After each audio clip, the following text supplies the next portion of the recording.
وہ مانتا تھا کہ اسے نرم دل کہنا مناسب نہ ہوگا، لیکن کسی مرنے والے شخص کی باڈی کو کسی جانور کی باڈی سے بدل دینا یہ کس قدر سنگ دلانہ فیل ہو سکتا ہے۔ تو پھر میرا کے والد کے ساتھ دفن کی گئی باڈی محض کسی جانور کی باڈی ہے۔ آپ یوں بھی کہہ سکتے ہیں۔ ہادی نے سر ہلایا۔ شہزام اور تنویر دونوں ایک لمحے کے لیے بالکل خاموش ہو گئے۔ طویل خاموشی کے بعد تنویر نے دھیمی آواز میں کہا، شاید یہ کاشان نے کیا ہو۔ کیا تمہیں لگتا ہے کہ میرا اتنی ظالم نہیں ہو سکتی؟ شہزام اب میرا پر بالکل بھی بھروسہ نہیں کر سکتا تھا۔ میں اسے سب سے زیادہ عرصے سے جانتا ہوں، لیکن اس نے مجھے ہپنوٹائز کر کے برباد کرنے کی کوشش کی۔ شہریز کے ساتھ جو ہوا وہ بھی یقینی طور پر اس کی سازش تھی۔ کیا تمہیں لگتا ہے کہ کاشان اتنا چالاک ہو سکتا ہے؟ ہاں، کاشان برا ہے، لیکن شیرازی کارپوریشن کے انتظامات دیکھ کر تم اندازہ لگا سکتے ہو کہ وہ بالکل بے وقوف ہے۔ اگر اس میں عقل ہوتی تو شیرازی اتنے سالوں سے ہماری مدد کے باوجود زوال پذیر نہ ہوتا۔ اگر ہم بار بار اسے نہ بچاتے تو وہ کب کا جیل میں جا چکا ہوتا۔ تنویر نے گہری سانس لی۔ ہم میرا کو 10 سال سے زیادہ عرصے سے جانتے ہیں۔ میرے دل میں وہ ہمیشہ ایک نرم مزاج لڑکی رہی ہے۔ آخر وہ کب بدلی؟ کیا یہ سب کچھ اس کے امریکہ میں گزارے گئے سالوں کی وجہ سے ہوا؟ شاید وہ بدلی ہیں یا شاید وہ ہمیشہ سے ایسی ہی تھی اور ہم نے کبھی اس کا اصل چہرہ نہیں دیکھا۔ وہ بہروپ بدلنے میں سب سے ماہر ہے۔ شہزام نے اچانک کہا، اگر سوچو جب ہم بچے تھے تو ہم ہمیشہ میرا کی حفاظت کے لیے رانیہ کو نشانہ بناتے تھے، کیونکہ ہمیں لگتا تھا کہ وہ میرا کو تنگ کرتی ہے۔ ہو سکتا ہے کہ تنویر کا چہرہ یکدم سخت ہو گیا۔ رانیہ کا نام اس کے لیے ناپسندی تھا۔ کیا تم کہنا چاہتے ہو کہ میرا نے رانیہ کو بھی پھنسا دیا تھا؟ شہزام نے متضاد جذبات سے اسے دیکھا۔ مجھے نہیں معلوم، یہ صرف میرا اندازہ ہے۔ اگر میرا بری ہے تو رانیہ بھی کسی سے کم نہیں۔ تنویر کے چہرے پر نفرت کے آثار تھے۔ مت بھولو کہ اس نے ہیرا کو جلوا کر مارنے کا حکم دیا تھا۔ یہ واضح ہے کہ وہ بھی ایک ظالم عورت ہے۔ شہزام نے اپنے ہونٹ بھینچ لیے اور خاموش ہو گیا۔ تنویر نے اپنی اینک اتاری اور اپنی پیشانی دبائی۔ کاشان، میرا، رانیہ، یہ تینوں ہی برے لوگ ہیں۔ اسی لمحے زرون کا فون آیا۔ تنویر نے فون کو دیکھا لیکن کال ریسیو نہیں کی۔ شہزام نے اسے یاد دلایا، زرون تمہیں ضرور اس لیے کال کر رہا ہے کہ وہ مجھ سے بات کرنے کے لیے تمہیں آمادہ کرے۔ میرا اسے پیچھے سے اکسا رہی ہوگی۔ وہ کبھی بھی مجھے پیسے واپس نہیں کرے گی۔ اسے پیسہ اور طاقت بہت عزیز ہے۔ جب سے وہ ہم سے ملی ہے وہ ہمیشہ ایک شاہانہ زندگی گزارنے کی عادی ہو چکی ہے۔ آخر میں تنویر نے فون نہیں اٹھایا۔ وہ گاڑی میں بیٹھا اور سوری کارپوریشن سے نکل گیا۔ وہ ہمیشہ ایک پرسکون شخص تھا، لیکن اس وقت اس کے ذہن میں شہزام کی باتیں گونج رہی تھیں۔ شاید شہزام کیا کہنا چاہتا تھا؟ شاید رانیہ نے کبھی میرا کو تنگ نہیں کیا تھا اور یہ سب ایک چال تھی جو میرا نے ہی رچی تھی۔ ہاں، مگر ثبوت کہاں تھا؟ صرف اس لیے کہ وہ سگی بہنیں نہیں تھیں۔ گاڑی کچھ دیر سڑک پر چلتی رہی، یہاں تک کہ آخرکار اس نے اسٹیئرنگ وہیل موڑ کر دارالحکومت کے مسافات میں موجود قبرستان کا رخ کیا۔ جب وہ باسط اور جویریہ کی قبروں پر پہنچا تو اس نے دیکھا کہ قبریں کھودی جا چکی تھیں۔ ان کے اندر موجود دونوں ڈھانچے غائب تھے۔ تنویر کی گہری آنکھیں سنجیدہ ہو گئیں۔ وہ طویل وقت تک ان کی آخری آرامگاہ کے پاس گھٹنوں کے بل بیٹھا رہا، پھر آخر کار اٹھا اور پہاڑ کے دامن میں موجود قبرستان کے نگران سے ملنے چلا گیا۔ نگران یہ سن کر حیران رہ گیا کہ قبروں سے ڈھانچے چرا لیے گئے ہیں۔ یہ پاگل پن ہے، کوئی کسی اور کی ہڈیاں کیوں چرا لے گا؟ تنویر کی آنکھوں میں حیرت کی جھلک نظر آئی۔ ہاں واقعی کوئی بھی اتنا بے حس نہیں ہو سکتا کہ باڈی ہی قبر سے نکال کے چرا لے، جب تک یہ شخص کوئی قریبی رشتہ دار یا خاندان کا فرد نہ ہو جو نہیں چاہتا کہ مرحوم کو یہاں دفن کیا جائے، یا پھر شاید وہ شخص پہلے سے جانتا تھا کہ باسط کے ساتھ دفن کی گئی باڈی جویریہ کی نہیں ہے۔ یہ کاشان یا میرا نہیں ہو سکتے تھے، کیونکہ انہوں نے ہی وہ باڈی وہاں رکھی تھی۔ تو پھر واحد ممکنہ شخص کون ہو سکتا ہے؟ رانیہ؟ وہ مری نہیں تھی، وہ واپس آ گئی تھی۔ تنویر نے اپنی پینٹ کی جیب سے سگریٹ نکالی اور جلائی۔ دھواں اس کی نازک بھووں کے گرد ہالہ بناتا رہا۔ مجھے ایک بات بتاؤ، کیا گزشتہ چند سالوں میں کوئی نوجوان اور خوبصورت عورت یہاں آئی ہے؟ قبرستان کے نگران نے سوچتے ہوئے کہا۔ یہاں تو صرف چھٹی والے دن پر یا پھر کسی خاص تہوار پر لوگ آتے ہیں، عام دنوں میں نہیں۔ ایسے میں کسی نوجوان اور خوبصورت کے آنے کا سوال ہی پیدا نہیں ہوتا۔ نگران نے کمپیوٹر چیک کیا۔ جن قبروں کا آپ ذکر کر رہے ہیں ان کے کوئی رابطہ نمبر درج نہیں ہے۔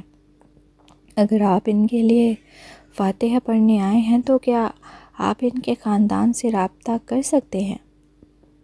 تنویر چونک گیا۔ کوئی رابطہ نمبر درج نہیں؟ کیا اس کی قبر کے خاندان والے کبھی یہاں آتے ہیں؟ مجھے یقین نہیں، لیکن چھٹی والے دن پر یہاں بہت رش ہوتا ہے۔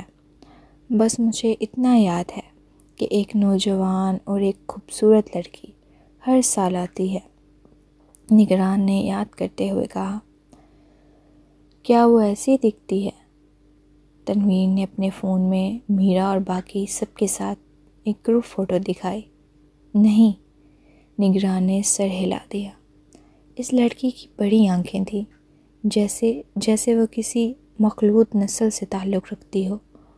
وہ ہر سال قبر پر آتی ہے۔ اس سال وہ ایک اور خوبصورت عورت کو ساتھ لائی تھی جو اس کی عمر کی لگتی تھی۔ وہ چھٹی والے دن نہیں آئی تھی، اسی لیے مجھے اچھی طرح یاد ہے۔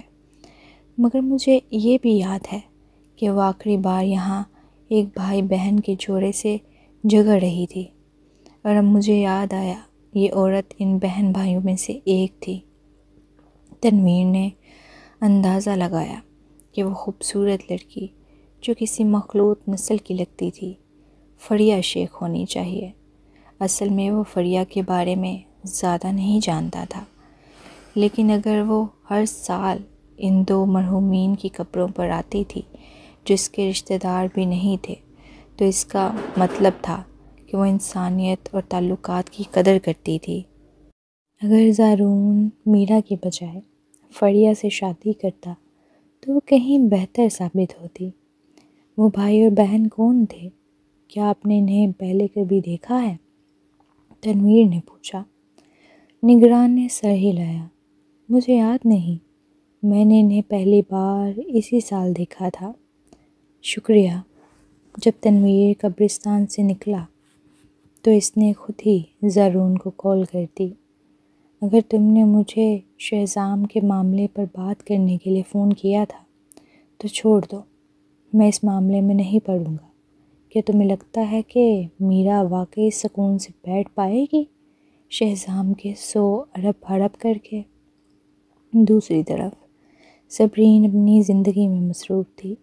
ان دنوں وہ ماہرام اور محفین کے ساتھ وقت گزارنے میں مگن تھی۔ ہفتے کے آخر میں وہ ولید کے ساتھ ساحل پر ایک مختصر قیام کے لیے گئی۔ جب وہ واپس آئی تو شہزام کی خبریں دوبارہ سرخیوں میں آ چکی تھیں۔ شہزام سوری نے اپنی سابقہ گرل فرینڈ سے 100 ارب کی علیحدگی کی رقم واپس لینے کے لیے وکیل کا نوٹس بھیج دیا۔ یہ خبر انٹرنیٹ پر طوفان بن چکی تھی۔ ظاہر ہے بہت سے لوگ شہزام کو برا بھلا کہہ رہے تھے۔ کیا تم واقعی مرد ہو؟ تمہیں شرم نہیں آتی کہ تم وہ رقم واپس مانگ رہے ہو جو تم نے خود دی تھی؟ میرا واقعی بدقسمت ہے جو تم سے ملی۔ تم نے اس کی جوانی ضائع کی اور اب تمہیں اپنے اخراجات واپس مانگ رہے ہو۔ میں نے سنا ہے شہزام نے جو زیورات اور دیگر اخراجات میرا پر کیے وہ سب بھی واپس لینے کا مطالبہ کیا ہے۔ کیا یہ کچھ زیادہ نہیں؟ کچھ انٹرنیٹ صارفین نے محسوس کیا کہ شہزام بالکل ٹھیک کر رہا تھا۔ او میرے خدا، صرف ایک تعلق کے لیے 100 ارب! خدا کرے کہ مجھے بھی ایسا تعلق ملے۔ میں اپنی 1 دہائی پرانی جوانی کی تو خیر ہے، میں تو اس تعلق کے لیے اپنی ادھیر عمر تک انتظار کرنے کو بھی تیار ہوں۔ کیا میرا سونے کی بنی ہوئی ہے 100 ارب؟ دنیا کی سب سے خوبصورت عورت بھی اتنی مہنگی نہیں ہو سکتی۔ دنیا کی امیر ترین شخص کے ساتھ بھی ڈیٹ کرنا اتنا مہنگا نہیں ہوگا، ہے نا؟ پہلے مجھے میرا پر ترس آتا تھا، لیکن میں اندھا تھا۔ در حقیقت وہ دنیا کی سب سے خوش نصیب عورت ہے۔ میں روز شہزام کو برا بھلا کہتا تھا، لیکن اب میں اسے برا نہیں کہوں گا۔ 100 ارب بطور بریک اپ فیس، کون ایسا نہیں چاہے گا؟ اب اصل نکتہ یہ ہے کہ شہزام 100 ارب واپس لینا چاہتا ہے۔ اس کا مطلب ہے کہ وہ اتنا سخی نہیں ہے۔ سب لوگ غلط پہلو پر توجہ دے رہے ہیں۔ براہ کرم اگر سوری کارپوریشن کو مالی بحران کا سامنا نہ ہوتا تو شہزام کبھی وہ 100 ارب واپس لینے نہ جاتا۔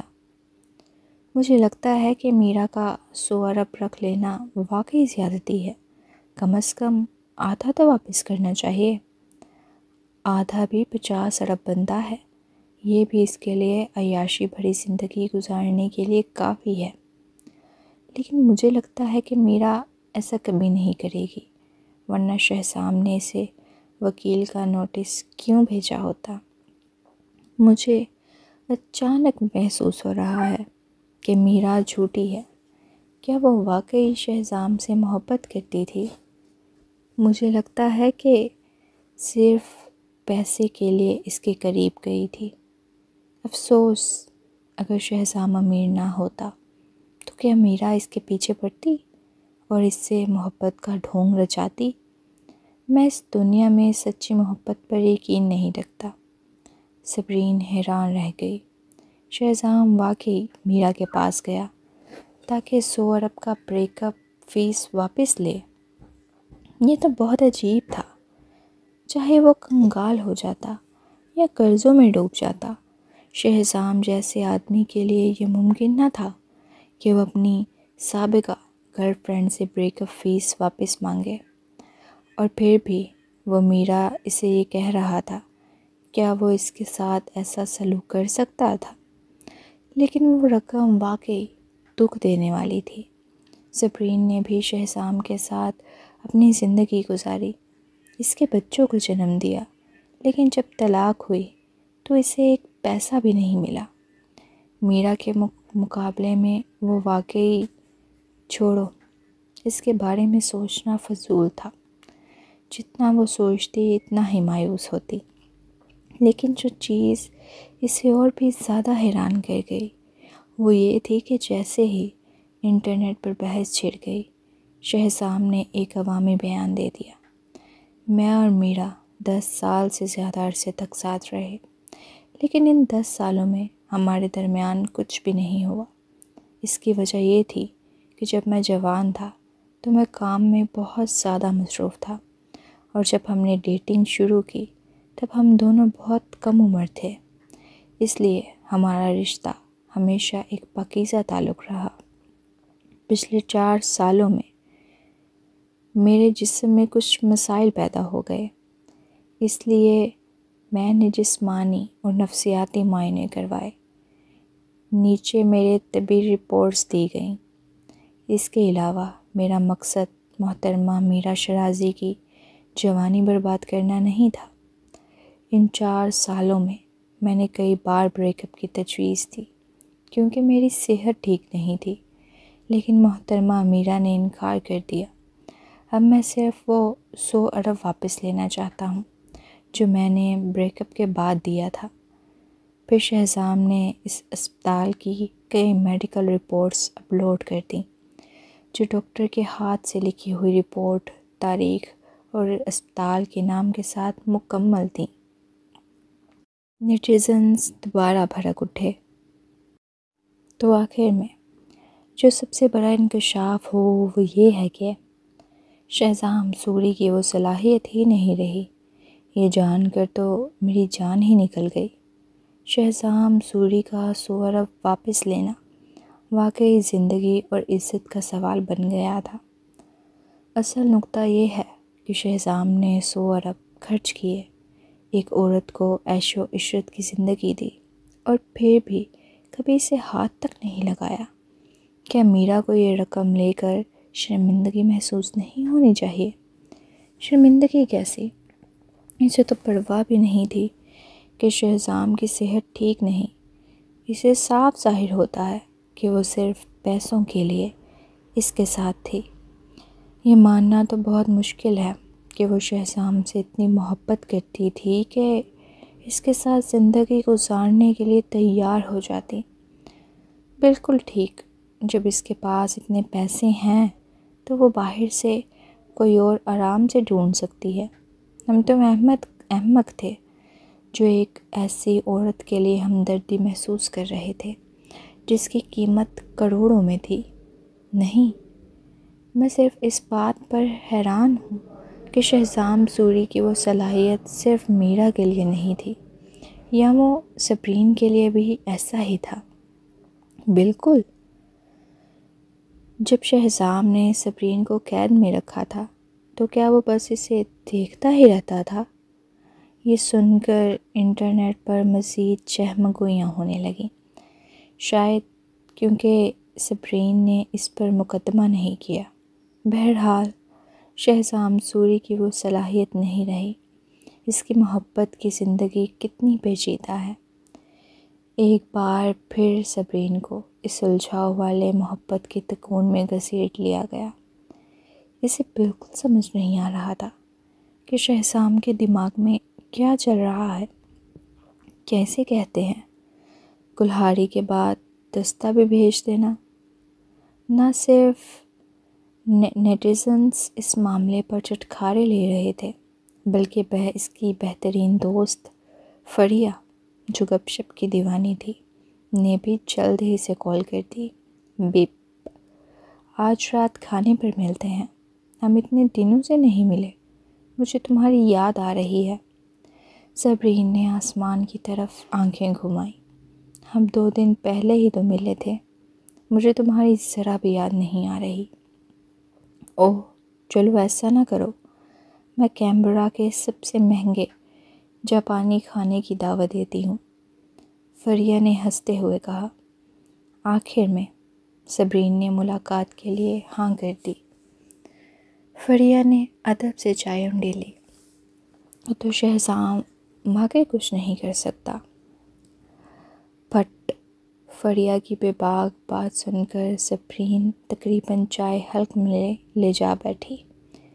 تم باز آؤ گی یا نہیں؟ ہی بس تجسس ہو رہا تھا۔ آخر شہزام کی منصوبہ بندی کیا ہے؟ فریہ نے سرگوشی کی۔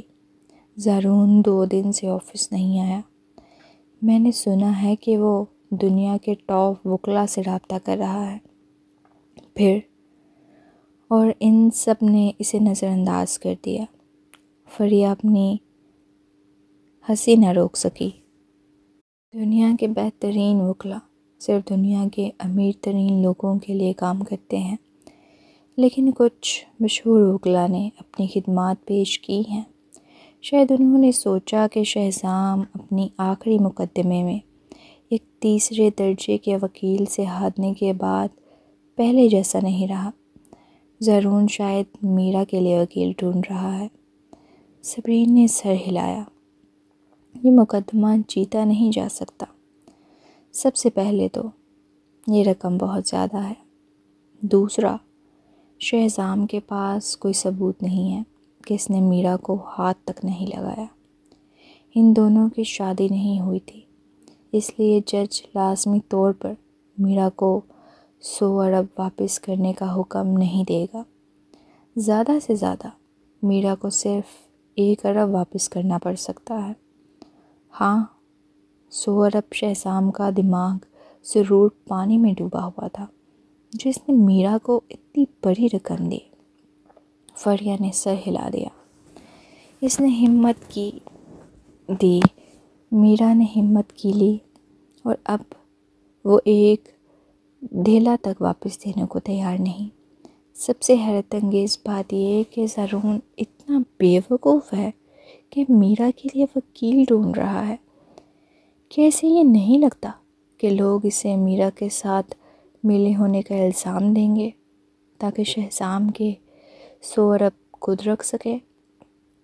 یہ کہتے ہوئے اس نے سوشی پکی ہوئی مچھلی والا ایک ٹکڑا کھایا، لیکن جیسے ہی اس نے چکھا اسے سخت متلی محسوس ہوئی۔ اس نے جلدی سے کوڑا دان پکڑا اور کہہ کر دی، کیا ہوا؟ صبرین نے چونک کر فریہ کی طرف دیکھا۔ کیا تم پریگننٹ ہو؟ پاگل مت بنو۔ فریہ نے آنکھیں گھمائیں۔ میں نے مانے حمل دوائیاں لی تھیں، شاید طبیعت کچھ ٹھیک نہیں ہے۔ اگر ایسا ہوتا تو تم پوری پلیٹ سوشی کھا سکتی تھی جیسے پہلے کھایا کرتی تھی۔ صبرین چونکہ خود یہ تجربہ کر چکی تھی، اس کا چہرہ سنجیدہ ہو گیا۔ ہر معنی عمل دوا کارآمد نہیں ہوتی، بعض اوقات کچھ ننھے تیراک جال میں سے بچ نکلتے ہیں۔ فریہ کا رنگ فک ہو گیا۔ اب کچھ مت کھاؤ۔ صبرین نے فریہ کے سامنے سے سوشی ہٹا دی اور اس کی جگہ بھنی ہوئی سبزیاں رکھ دیں۔ یہ سن کر فریہ کی آنکھوں میں آنسو آ گئے۔ مجھے مت ڈراؤ، میں اس بے وقوف زارون کے بچے کی ماں نہیں بننا چاہتی۔ اگر اس کا IQ زارون پر چلا گیا تو میرے بچے کا کیا ہوگا؟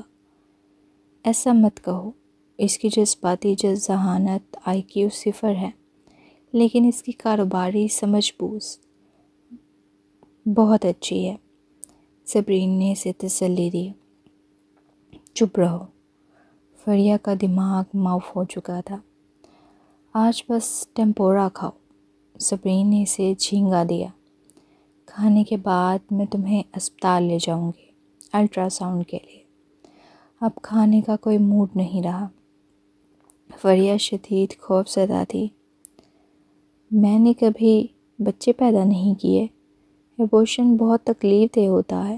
مجھے درد سے سب سے زیادہ ڈر لگتا ہے۔ اگر حمل ابتدائی مراحل میں ہو تو زیادہ تکلیف نہیں ہوتی، صبرین نے اسے تسلی دی، لیکن فریہ کی بھوک مکمل طور پر ختم ہو چکی تھی اور وہ مچھلی کی بو بالکل برداشت نہیں کر پا رہی تھی۔ کھانے کے بعد صبرین اسے ایمرجنسی روم لے گئی جہاں بلڈ ٹیسٹ اور الٹرا ساؤنڈ کیے گئے۔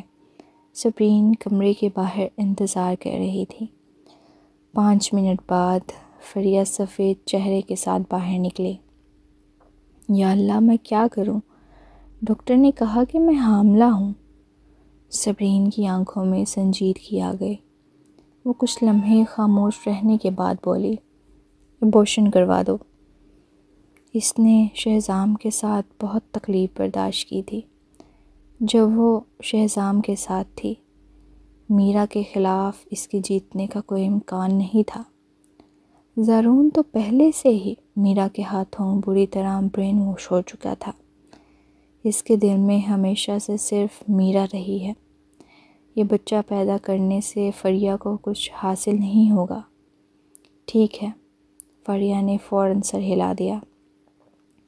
اس قاطع عمل کا خوف ضرور تھا، لیکن وہ جانتی تھی کہ اس بچے کو پیدا کرنا اس کے لیے کسی بھی طرح فائدہ مند نہیں ہوگا۔ دل ہی دل میں وہ دونوں بیوقوفوں کاشان اور زارون کو گلا گھونٹ کر مارنے کا سوچ رہی تھی۔ ایمرجنسی ڈاکٹر نے مشورہ دیا، اگر اسقاط کروانا ہے تو کل صبح خواتین اور زچگی کے شعبے میں جا کر اپوائنٹمنٹ لے لیں۔ جب وہ دونوں ایمرجنسی روم سے باہر نکلے، عین اسی لمحے تنویر دوسرے کوریڈور سے کچھ ہسپتال کے اعلیٰ عہدیداروں کے ساتھ آ رہا تھا۔ جیسے ہی اس نے صبرین اور فریہ کو دیکھا، اس کے لمبے قدم رک گئے۔ ڈاکٹر تنویر، آپ کی رہنمائی کی وجہ سے ہمارا ہسپتال مریض کو بچانے میں کامیاب رہا۔ ڈین بات کر رہا تھا، مگر اچانک تنویر کے رکنے پر وہ خاموش ہو گیا۔ ڈاکٹر تنویر، کیا آپ نے کسی کو پہچان لیا؟ ہاں، معلوم کرو کہ وہ دونوں یہاں کس لیے آئی ہیں، تنویر نے مڑ کر کہا۔ کوئی مسئلہ نہیں، میں آپ کو کال کر کے بتا دوں گا۔ کچھ دیر بعد جب تنویر اپنی گاڑی میں بیٹھا، ڈین نے کال کی۔ میں نے پتہ لگا لیا ہے، ان میں سے ایک فریہ شیخ نامی مریضہ اپنا چیک اپ کرانے آئی تھی۔ ڈاکٹر نے تصدیق کی کہ وہ ایک ماں کی حاملہ ہے۔ کیا؟ تنویر حیران رہ گیا۔ کہ تمہیں یقین ہے؟ ہاں، لیکن ایسا لگتا ہے کہ وہ حمل ضائع کروانا چاہتی ہے۔ میں نے سنا ہے کہ وہ کل صبح OB/GYN ڈپارٹمنٹ میں جا کر ایبورشن کی اپوائنٹمنٹ لے گی۔ سمجھ گیا، شکریہ۔ تنویر کے ماتھے پر تیوریاں آ گئیں۔ وقت کے حساب سے دیکھا جائے تو یہ بچہ یقیناً زارون کا تھا۔ وہ توقع نہیں کر رہا تھا کہ فریہ حاملہ ہو جائے گی۔ کافی دیر ہچکچانے کے بعد اس نے جیسمین شاہ کا نمبر نکالا اور اسے کال کی۔ اگرچہ یہ فریہ کے لیے ناانصافی تھی، لیکن اگر زارون میرا کے جنگل میں ہی پھنسا رہا تو یہ فریہ کے لیے مزید تکلیف دہ ہوگا۔ یہ موقع تھا کہ وہ میرا سے آزاد ہو جائے۔ اگلے دن صبرین نے ایک دن کی چھٹی لی تاکہ فریہ کے ساتھ زچگی اور امراض نسواں کے شعبے میں جا سکے۔ الٹرا ساؤنڈ اور خون کے ٹیسٹ کی رپورٹیں دیکھنے کے بعد ڈاکٹر نے کہا، اگر آپ ایبورشن کروانا چاہتی ہیں تو یہ آج دوپہر کو ہو سکتا ہے۔ آج دوپہر؟ فریہ کی آنکھیں حیرت سے پھیل گئیں۔ اتنی جلدی؟ اسے لگا تھا کہ اس میں کچھ دن لگیں گے، اس لیے وہ ذہنی طور پر تیار نہیں تھی۔ کیا یہ بہت زیادہ تکلیف دہ ہوگا؟ درد تو ہوگا۔ اگر آپ واقعی درد سے ڈرتی ہیں تو آپ بے ہوشی کی دوا اینستھیسیا لے سکتی ہیں۔ پھر مجھے بے ہوش کر دو گے؟ فریہ نے گمسم ہو کر سر ہلا دیا۔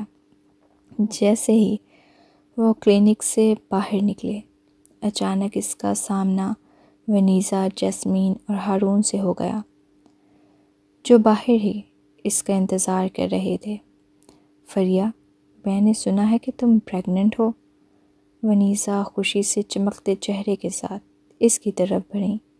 وہ 50 کے پیٹے میں تھی اور ان کی تمام سہیلیاں نانی اور دادی بن چکی تھیں، لیکن ان کے دونوں بیٹے انہیں ابھی تک پوتا یا نواسا نہیں دے سکے تھے۔ جب انہیں گزشتہ رات پتہ چلا کہ فریہ حاملہ ہے تو وہ اتنی پرجوش تھیں کہ پوری رات سو نہ سکیں۔ آنٹی ونیزا، آپ کو یہ سب کس نے بتایا؟ فریہ کے دماغ میں خطرے کی گھنٹیاں بجنے لگیں۔ کل جب تم قبل از پیدائش کا ٹیسٹ کروانے آئی تو ہمارے ایک قریبی رشتہ دار نے تمہیں دیکھ لیا تھا۔ تاہم جیسمین نے یہ ظاہر نہیں کیا کہ وہ شخص تنویر تھا۔ صبرین اور فریہ نے ایک دوسرے کی طرف دیکھا اور خاموش رہیں۔ انہوں نے جان بوجھ کر یہ اسپتال اس لیے چنا تھا کیونکہ یہ لغاری فیملی کے تحت نہیں آتا تھا، تاکہ کوئی انہیں نہ دیکھے، لیکن پھر بھی وہ اپنی شناخت چھپانے میں ناکام رہیں۔ اب یہ واضح تھا کہ شاہ فیملی فریہ کو اس کھاتے حمل کرنے سے ضرور روکے گی۔ ہارون نے التجائی نظروں سے کہا، فریہ، اس بچے کو دنیا میں آنے دو، ہم فوراً تمہاری اور زارون کی ایک شاندار شادی کا انتظام کریں گے۔ زارون کو تمہاری ذمہ داری قبول کرنی ہوگی۔ ہاں، تم پہلے ہی اس کی منگیتر ہو۔ ونیسا نے بھی سر ہلا دیا۔ اگر تم بچہ رکھنے پر راضی ہو تو ہم تمہاری ہر شرط ماننے کو تیار ہیں۔ فریہ نے سر ہلا دیا۔ Uncle Haroon, aunty Vanessa, aunty Jasmine, مجھے معلوم ہے کہ آپ سب میرے لیے فکر مند ہیں، لیکن میں زارون سے شادی نہیں کرنا چاہتی۔ میں نے اس رات کے مسئلے کو حل کرنے کے لیے منگنی قبول کی تھی، ورنہ ہم کبھی ایک دوسرے کے لیے اچھے ساتھی نہیں بن سکتے۔ اگر میں یہ بچہ پیدا کرتی ہوں تو وہ بہت تکلیف اٹھائے گا۔ میں نہیں چاہتی کہ وہ ایک نامکمل خاندان میں پیدا ہو۔ ونیسا کے چہرے پر بے چینی چھا گئی۔ فریہ، زارون صرف غفلت میں ہے، وہ جلد یا بددیر میرا کی حقیقت جان لے گا۔ کتنی جلدی؟ سپرین نے مداخلت کرتے ہوئے کہا۔ زارون میرا کے عشق میں اندھا ہو چکا ہے، وہ اچھا باپ نہیں بن سکتا۔ اس کے پاس اپنے خاندان کے لیے کوئی ذمہ داری نہیں ہے۔ یہ بات تو صاف ہے کہ وہ اپنے والدین کی بات تک نہیں سنتا اور ہر حال میں میرا کے ساتھ رہنے پر بضد ہے، جس کے لیے محبت سب سے زیادہ اہم ہے، اور میرا کوئی معمولی عورت نہیں ہے۔ فریہ نے سنجیدگی سے کہا۔